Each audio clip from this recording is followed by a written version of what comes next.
Bonjour, bienvenue sur ma chaîne pour la lecture de vos énergies pour le week-end du 9 au 10 octobre. J'espère que vous allez bien. Excusez ma petite voix enrouée, petite fragilité vocale en ce moment. J'espère que ça va aller. On va aller voir les énergies pour ce week-end.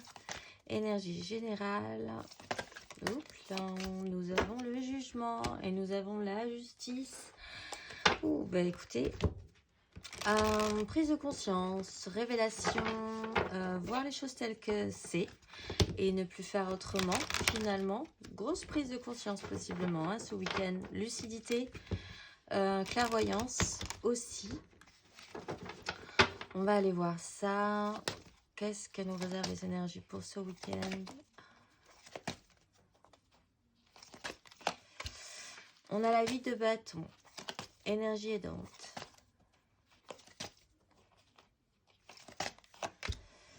Waouh, le soleil, et puis dis donc, on a en énergie challengeante. La 10 d'épée, et bien dis donc, ça envoie du bois. Et à la fin de cette grande session week-end,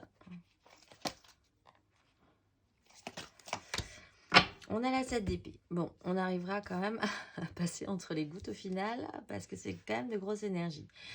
8 de bâton, des énergies peuvent aller très vite. On vous pose sur une vague ce week-end. Vous allez devoir suivre le mouvement. Vous allez devoir garder l'équilibre. Pas de panique. Essayez de capter tout ce que vous avez à capter dans ces énergies-là. Ça peut être intéressant. Ça va vous amener forcément quelque part. Pas forcément là où vous aviez imaginé que ça vous amènerait, ceci dit. Énergie aidante, vous avez le soleil. Alors le soleil, c'est chaleureux de base hein, quand même, c'est plutôt pas mal, c'est plutôt protecteur, c'est pas forcément, c'est un peu éblouissant, c'est un peu des énergies comme ça, la 8 de bâton et le soleil, éblouissant, un rythme effréné ou qui n'est pas forcément à votre rythme justement, un peu perturbant peut-être, mais en même temps vous pouvez pas vraiment maîtriser ces énergies, vous pouvez pas même du tout maîtriser ces énergies, et elles amènent, si vous acceptez ça, cette idée-là, des choses vraiment positives. L'énergie challengeante, c'est la 10 d'épée, c'est achever un vieux système, peut-être envisager que vous avez fait vraiment 1000 fois le tour de la question d'un cheminement mental qui de toute façon ne vous mène toujours à rien et que c'est bon, il faut passer à autre chose, à des énergies beaucoup plus positives en soi. Le jugement, la 8 de bâton, le soleil. Énergie à la fin de ce week-end, c'est la 7 d'épée, c'est peut-être envisager du coup que vous allez devoir jouer de malice dans cette histoire-là pour aller là où vous voulez aller. Au final, même si votre mental est un peu complexe, il va falloir vous jouer des tours à vous-même ou peut-être jouer des tours aux autres pour ne pas essayer de vous faire prendre parce que vous êtes emporté par un système qui de toute façon peut-être même vous ne maîtrisez pas. Et il va falloir faire avec. On va aller voir énergie émotionnelle sur ce week-end. Vous avez la 2 d'épée, énergie aidante.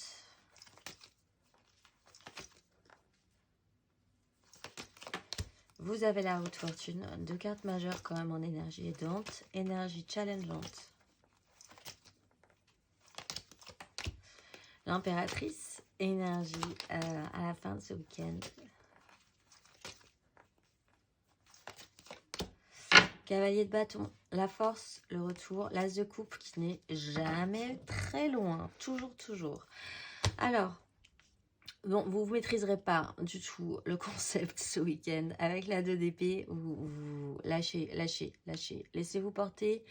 C'est des énergies que vous ne pouvez pas maîtriser et c'est vraiment ce qu'il y a à comprendre en fait sur ce week-end. Lâchez prise. Vous n'arriverez pas à vous projeter, vous n'arriverez pas à prendre des décisions lucides, vous n'arriverez pas à voir plus loin que le bout de votre nez. C'est pas grave. Engagez les événements, engagez les situations, voyez où cela vous mène. L'énergie aidante, c'est la roue de fortune. Avec ce soleil, il y a vraiment quelque chose qui se modifie, quelque chose qui vraiment change. Là aussi, c'est des énergies que vous ne pouvez pas maîtriser. La roue de fortune, le soleil, la 8 de bâton, la 2 d'épée, vous ne maîtrisez rien ce week-end. Énergie challengeante, l'impératrice. C'est comme d'arriver, en ne maîtrisant rien, à créer quelque chose, à dégager suffisamment de chaleur, suffisamment de chaleur, suffisamment d'énergie, suffisamment de force pour se relever de cette 10 de bâton qui vous plombe littéralement. À la fin de ce week-end, vous avez le cavalier de bâton, il y a quand même quelque chose qui vous presse. Ça peut aller un petit peu plus vite. Là, vous pouvez engager vous-même personnellement une énergie avec le cavalier de bâton et commencer à agir sur la situation. On va aller voir concrètement, matériellement, ce que ça nous donne. Et je suis désolée hein, si j'ai une voix de canard, mais mais voilà, c'est comme ça, c'est la vie. Je ne maîtrise pas non plus tout.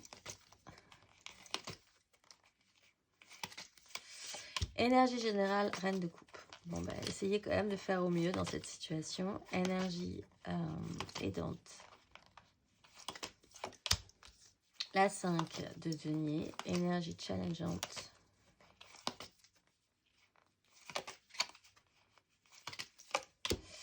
Le chariot. Et à la fin de ce week-end,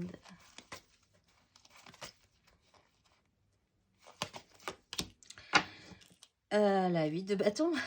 8 de bâton, 8 de bâton. Ça continue. On est sur des énergies qu'on ne maîtrise pas du tout.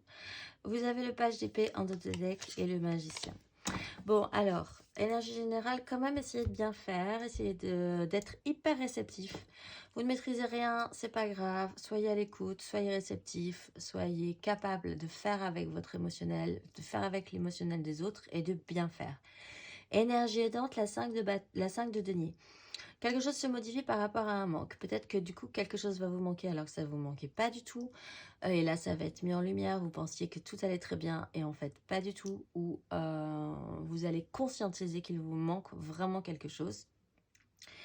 Quelque chose, en tout cas, se modifie sur cette notion de manque ce week-end. Physiquement ressenti, hein, parce qu'on est quand même sur des deniers. L'énergie challengeante avec cette impératrice qui doit dégager suffisamment d'énergie pour soulager et apaiser cette 10 d'épée. On a le chariot, c'est quand même qu'il faudrait engager un mouvement. Alors, effectivement, pour certains, ce week-end où rien ne sera maîtrisé sera peut-être un petit peu déstabilisant et il faudrait que ça reste quand même, qu'on arrive à maintenir une ligne de conduite et qu'on arrive à progresser, en tout cas d'avoir la sensation d'avancer, d'avoir la maîtrise du véhicule en fait. À la fin de ce parcours, à la fin de ce week-end, on a de toute façon la 8 de bâton, donc ça continue. On est quand même matériellement, physiquement sur ce genre d'énergie. On est monté sur une vague, ça va continuer. Encore un petit peu, encore quelques jours peut-être. Continuons et enchaînons ce mouvement. On va aller voir un petit exercice qui est associé à ce week-end. Si le cœur vous en dit. On a quand même là, je regarde en deux deck, la justice, le diable et la force. On a quand même, bon évidemment là, puisque c'est une carte majeure, mais on a aussi deux cartes majeures notables et d'énergie générale et émotionnelle très forte. Waouh, le petit exercice qui vous est associé à tout ceci, c'est transition. La fréquence de la transition renforce notre compréhension profonde de la nature fluctuante de l'existence et de notre vie pour nous aider à lâcher prise, à nous abandonner au processus et permettre à la transition d'avoir lieu avec grâce et fluidité. Et le petit exercice qui est associé, on est quand même sur un 43, ce qui est quand même pas mal au niveau de l'évolution. 43, petit exercice associé. Observez l'image de la transition. Observez-la. Comment ressentez-vous les transitions de votre vie? Lesquelles craignez-vous? Pensez à la dernière transition que vous avez vécue et rappelez-vous ses bienfaits. Quelle sera votre prochaine transition? Sortez et contemplez l'évolution de la nature à travers le cycle continu de la mort et de la renaissance qui perpétue la vie et célébrez vos transitions. C'est vraiment une belle énergie d'automne. Je vous souhaite un excellent week-end et je vous dis à lundi.